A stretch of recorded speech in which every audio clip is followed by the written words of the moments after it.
Dear students, BSc Part Second और for MSc taxonomy of angiosperm में आज हमारा टॉपिक है फैमिली कैपेरिडेसी।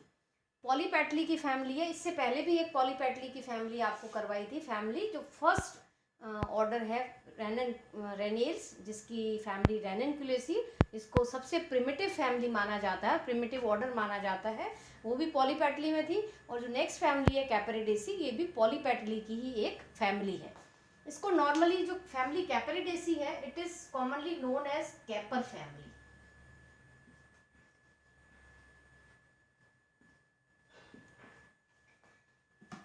हम इस फैमिली का एक सबसे कॉमन प्लांट है जिसको हम सब जानते हैं, जो राजस्थान में बहुत ज़्यादा काम में लिया जाता है, कैपेरिस केर।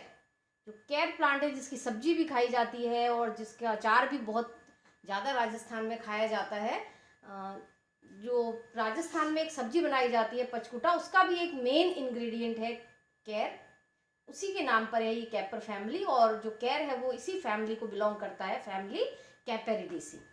सबसे पहले यदि हम इसकी सिस्टमेटिक पोजीशन देखें, वर्गीकृत स्थिति, तो एंजियोस्पर्म के अंदर आता है। जितने भी फ्लावरिंग प्लांट हैं उनको हम एंजियोस्पर्म में रखते हैं।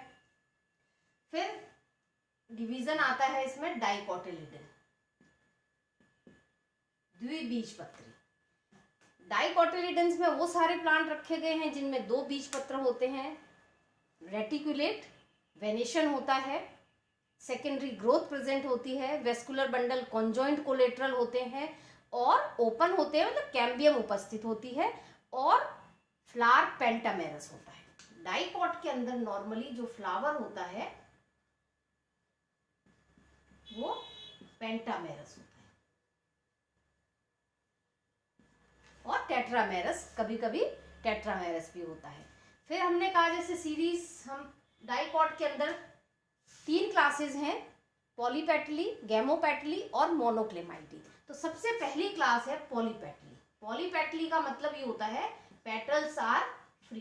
तो वो सारे प्लांट्स जिनमें पेटल्स फ्री होती हैं पॉलीपेटली में रखा है। तो कैपेरिडेसी भी पॉलीपेटली की ही फैमिली है। और पॉलीपेटली फैमिली में आगे 3 सीरीज दी गई हैं, थैलेमीफ्लोरी, डिस्कीफ्लोरी और कैल्सीफ्लोरी। तो सीरीज, सबसे पहली सीरीज है थैलेमीफ्लोरी। थैलेमीफ्लोरी सीरीज में वो सारे प्लांट रखे गए हैं जिनमें फ्लावर हाइपोगाइनस होता है। हाइपोगाइनस का मतलब आपको पहले टर्मिनोलॉजी में बता दिया था। हाइपोगाइनस का मतलब होता है जायांग धर, जिसमें पुष्प के जो 4 भाग होते हैं उसमें से 3 भाग कैलिक्स, करोला और एंड्रोशियम जायांग के आधार से उत्पन्न होते हैं। उसको हम कह देते हैं हाइपोगाइनस। और जब फ्लावर हाइपोगाइनस होता है तो इस केस में ओवरी की जो पोजीशन हो जाती है वो सुपीरियर होती है। ऑर्डर पैराइटल्स, पैराइटल्स ऑर्डर में आता है।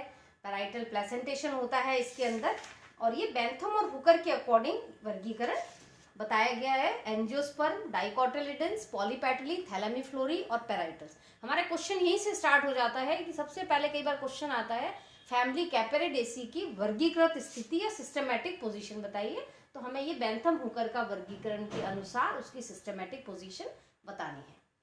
फिर आता है डिस्ट्रीब्यूशन में। डिस्ट्रीब्यूशन में नॉर्मली फैमिली कैपेरिडेसी बहुत बड़ी फैमिली नहीं है, 42 जनरा है और अराउंड 900 स्पीसीज हैं वर्ल्ड के अंदर। जो नॉर्मली ये जो जितनी भी स्पीसीज हैं इसकी, ये वार्म टेम्परेट रीजन या ट्रॉपिकल रीजन के अंदर डिस्ट्रीब्यूटेड रहती हैं। इंडिया के अंदर इस फैमिली के अंदर नॉर्मली 7 जनरा और 53 स्पीसीज इंक्लूड की गई हैं, जो सामान्यतः वेस्ट एंड साउथ इंडिया के अंदर ज़्यादा मात्रा में मिलती है, और कुछ स्पीसीज इसकी ट्रॉपिकल हिमालय के अंदर भी पाई जाती हैं। इसमें जो कॉमन प्लांट मैंने से बताया कैपेरिडेसी के अंदर, कैपेरिस तो है ही, कैपेरिस की कई स्पीसीज होती हैं। कैपेरिस में कैपेरिस अफाइला, कैपेरिस स्पाइनोसा, कैपेरिस डेसिडुआ, और एक और प्लांट आता है इसके अंदर क्लियोम, हुलहुल कहते हैं जिसको। क्लियोम की नॉर्मली 2 स्पीसीज बहुत कॉमन है यहाँ पर, क्लियोम विस्कोसा एंड क्लियोम गाइनेंड्रा। चलते हैं आगे वेजिटेटिव कैरेक्टर्स की तरफ। सबसे पहले वेजिटेटिव कैरेक्टर्स में जब हैबिट की बात करते हैं तो काफ़ी वेरिएशन मिलता है इसके हैबिट के अंदर। कुछ प्लांट्स हर्ब के रूप में पाए जाते हैं, शाक के रूप में, कुछ प्लांट झाड़ी के रूप में होते हैं, श्रब के रूप में, और कुछ प्लांट्स इसके अंदर ट्री फॉर्म में पाए जाते हैं। हर्ब में हम एग्जाम्पल ले सकते हैं क्लियोम का, श्रब के अंदर कैपेरिस का या कैर जिसको हम कहते हैं, ये यहाँ का कॉमन प्लांट है राजस्थान का। और ट्रीज में हम क्रेटेवा जिसको वरुण के नाम से जानते हैं उसको हम इंक्लूड कर सकते हैं। तो कैपेरिस स्पीसीज है इसकी, कैपेरिस अफाइला, जीरोफिटिक स्पीसीज है जिसमें लीव्स रिड्यूस होती हैं या फिर एब्सेंट होती हैं। और कैपेरिस इसकी दूसरी स्पीसीज आती है कैपेरिस डेसिडुआ। कैपेरिस जो डेसिडुआ है इसमें लीफ काफ़ी शॉर्ट ड्यूरेशन के लिए रहती हैं और उसके पश्चात प्लांट लीफ लेस हो जाता है, पत्तियां खत्म हो जाती हैं। और कैपेरिस डेसिडुआ के अंदर जब लीफ समाप्त हो जाती हैं तो उसमें जो फोटोसिंथेसिस का काम है वो उसकी ब्रांचेस के द्वारा होता है, क्योंकि इसमें ब्रांचेस भी ग्रीन होती हैं। जिसमें जो इंटरनल स्ट्रक्चर यदि उसका देखें कैपेरिस के स्टेम का, तो जो पैलिसेड टिश्यू है उसके अंदर लीफ लाइक स्ट्रक्चर डेवलप हो जाता है, ऊपर की तरफ पैलिसेड टिश्यू डेवलप हो जाता है। तो उसमें जो फोटोसिंथेसिस का काम है, क्योंकि लीफ काफ़ी छोटी होती हैं, रिड्यूस हो जाती हैं और उसके बाद में प्लांट लीफ लेस हो जाता है। तो मेन जो फोटोसिंथेसिस का काम है वो उस प्लांट के स्टेम के द्वारा होता है, ब्रांचेस के द्वारा होता है। तो जीरोफिटिक हैबिटेट में ये प्लांट काफ़ी कॉमन है Capparis. Root normal branch tap root system पाया जाता है ज़्यादातर प्लांट्स के अंदर। स्टेम में, स्टेम आप कह सकते हैं क्योंकि हर्ब है तो हर्बेशियस भी होगा, शाकीय स्टेम पाया जाता है या काष्ठीय होगा। सॉलिड होता है ब्रांच। फिर स्पाइन्स पाए जाते हैं, स्पाइनस एंड सिलेंड्रिकल होता है इसके अंदर स्टेम।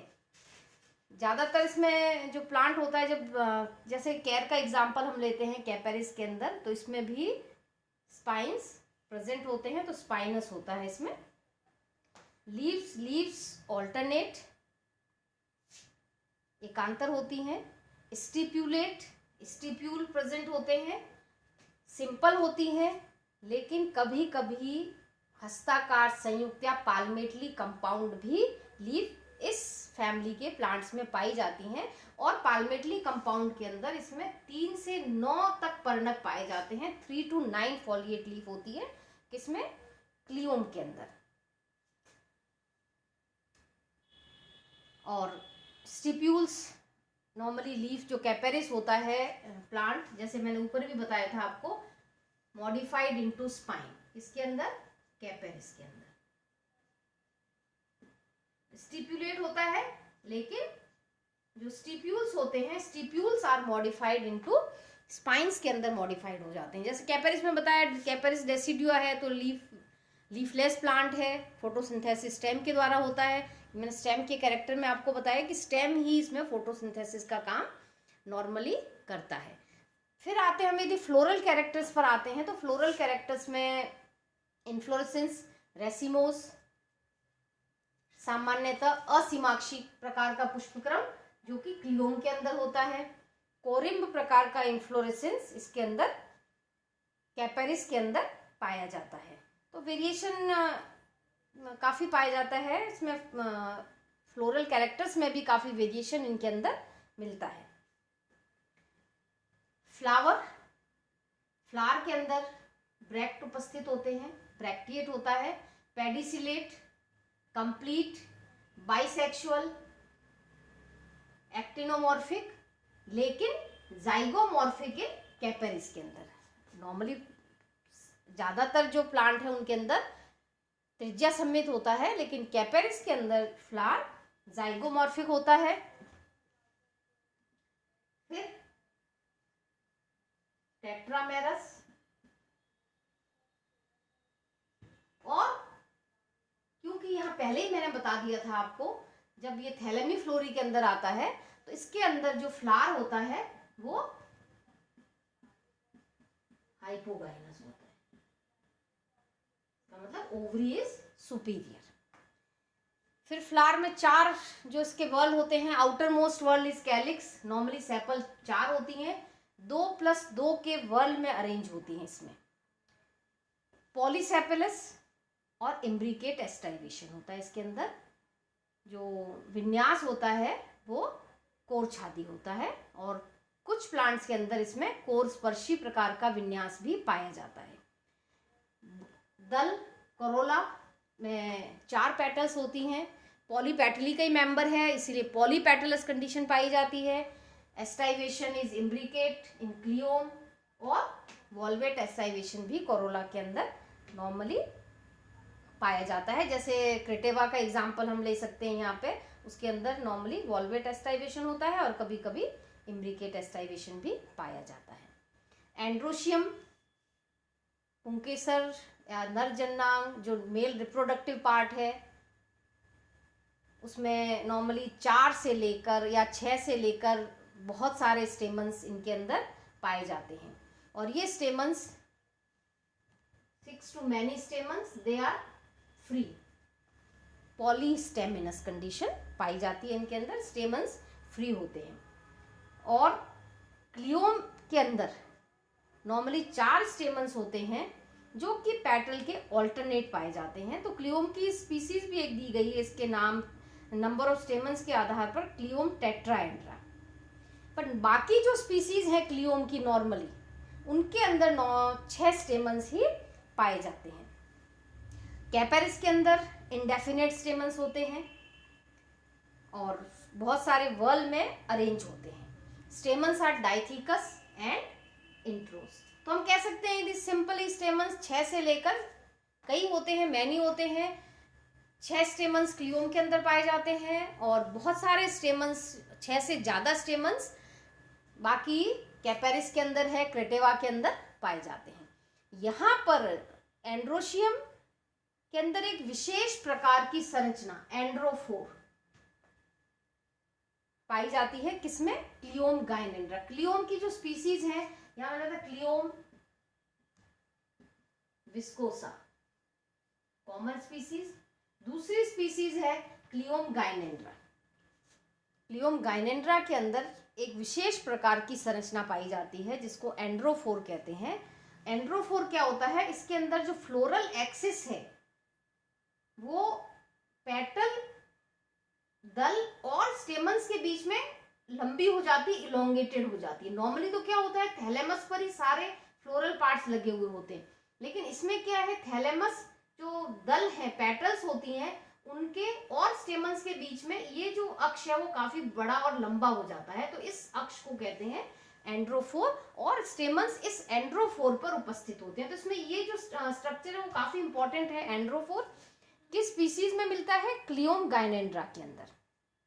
गाइनोशियम जो सबसे इनर मोस्ट पार्ट है फ्लावर का, फीमेल रिप्रोडक्टिव ऑर्गन, इसके अंदर अंडक की संख्या 2 होती है। बाइकार्पलरी, सिनकार्पस, तो अंडक आपस में जुड़े हुए होते हैं इसलिए सिनकार्पस। ओवरी सुपीरियर, क्योंकि हमने पहले ही बताया था आपको फ्लावर हाइपोगाइनस होता है इसलिए ओवरी सुपीरियर होती है। यूनिलॉक्यूलर, जब हम इसका टीएस काटते हैं ओवरी का तो हमें एक ही कोष्ठक दिखाई देता है, यूनिलॉक्यूलर। ऑर्डर पैराइटल्स में आता है इसलिए parietal, placentation, style short and hair. जैसे क्लियोम गाइनेंड्रा के अंदर स्टेमन्स के अंदर एक विशेष प्रकार की संरचना एंड्रोफोर उपस्थित होती है, उसी तरह उसी स्पीसीज के अंदर क्लियोम की, क्लियोम गाइनेंड्रा में, गाइनोशियम में भी एक विशेष प्रकार की संरचना पाई जाती है जिसे गाइनोफोर कहते हैं। गाइनोफोर क्या होता है? इसके अंदर फ्लोरल एक्सिस काफी लंबी हो जाती है एंड्रोशियम और गाइनोशियम के बीच में। यहाँ आप इस डायग्राम में देख सकते हैं, ये जो फ्लोरल एक्सिस है between petal and stamens, it is known as androphore. And between androecium और गाइनोशियम के बीच वाला जो पार्ट है वो लंबा हो जाता है, इलोंगेटेड हो जाता है, तो उसको कहते हैं गाइनोफोर। This floral axis is elongated between androecium and gynoecium is known as gynophore, and when floral axis is elongated between petal and stamens, दल और पुंकेसर के बीच में लंबा हो जाता है तो उसे एंड्रोफोर कहते हैं। और ये विशेष प्रकार की दोनों संरचना क्लियोम की स्पीसीज, क्लियोम गाइनेंड्रा के अंदर पाई जाती है। फ्रूट नॉर्मली कैप्सूल होता है इसके अंदर। इसमें जब हम फ्लोरल फॉर्मूला आप लिख सकते हैं, मान लीजिए ये जो फ्लोरल फॉर्मूला हमने लिखा है क्लियोम का लिखा है, तो क्लियोम के अंदर ब्रैक्ट उपस्थित होते हैं, एक्टिनोमॉर्फिक फ्लावर होता है, बाइसेक्सुअल है, कैलिक्स 4 है, 2+2 में अरेंज होते हैं, कोरोला दल 4 है, पॉलीपेटलस है, कैलिक्स भी पॉलीसेपलस है, स्टेमन्स की संख्या 6 to इनफाइनाइट होती है लेकिन क्लियोम के अंदर, गाइनोशियम की संख्या 2 है, बाइकार्पलरी है, सिनकार्पस है, और जो नीचे अंडरलाइन की गई है ये इंडिकेट करता है कि इसके अंदर जो ओवरी है वो सुपीरियर है। ये मैंने आपको फ्लोरल फॉर्मूला कैसे लिखते हैं इस पहले लेक्चर में आपको बता दिया था, सारे सिंबल्स आपको बताए थे, कौन सा सिंबल किस टर्म के लिए काम में लिया जाता है। गाइनोशियम का स्ट्रक्चर आप देख सकते हैं, जो नीचे वाला ये एंड्रोफोर है इसके ऊपर ओवरी और यहाँ जो स्टेमन्स लगते हैं इसके बीच में ये जो भाग है वो लंबा हो जाता है तो उसको गाइनोफोर कहते हैं। ओवरी है, स्टिग्मा काफी शॉर्ट होता है। टीएस ओवरी के अंदर आप देख सकते हैं पैराइटल प्लेसेंटेशन, बाइकार्पलरी, 2 प्लेसेंटा है लेकिन एक ही कोष्ठक है, यूनिलोक्यूलर, तो इसको हम कह देते हैं ये प्लेसेंटेशन कैसा है, parietal placentation. TS of ovary काटने से हमें ये पता चल जाता है प्लेसेंटेशन किस प्रकार का है।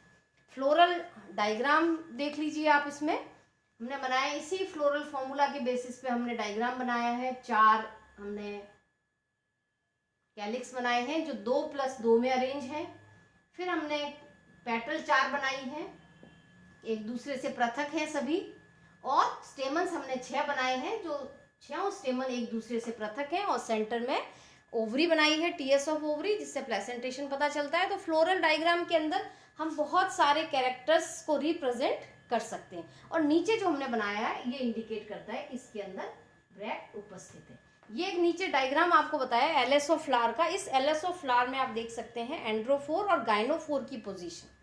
इसमें नीचे पेडिसल, थैलेमस और ये सेपल्स नीचे लगे हुए हैं, लेकिन क्योंकि पेटल और एंड्रोशियम के बीच वाला भाग इलोंगेटेड हो गया है तो ये पेटल्स और इसके ऊपर जो एंड्रोफोर बना है उसके ऊपर स्टेमन्स लगे हुए होते हैं, और स्टेमन्स और ओवरी के बीच वाला भाग जो इलोंगेट हुआ है, लंबा हुआ है, जिसको गाइनोफोर कहते हैं, और उसके पश्चात इसके ऊपर ओवरी का फॉर्मेशन होता है। तो ओवरी के अंदर ओव्यूल और स्टिग्मा इसका काफी छोटा है। तो ये आपको शॉर्ट में एक फैमिली कैपेरिडेसी, जिसको हम कैपर फैमिली कहते हैं, जिसका एक इम्पॉर्टेंट प्लांट भी है जो हम सब जानते हैं, जिसको कैर के नाम से कैपेरिस डेसिडुआ, कैपेरिस अफाइला, कई स्पीसीज है। और दूसरा इंपॉर्टेंट प्लांट है इसके अंदर क्लियोम। क्लियोम की 2 स्पीसीज नॉर्मली, क्लियोम विस्कोसा एंड क्लियोम गाइनेंड्रा। तो गाइनेंड्रा के अंदर 2 इंपॉर्टेंट कैरेक्टर्स पाए जाते हैं, एंड्रोफोर एंड गाइनोफोर। तो ये आपको यहाँ पे ध्यान रखना है, एंड्रोफोर और गाइनोफोर क्या होते हैं। Thank you.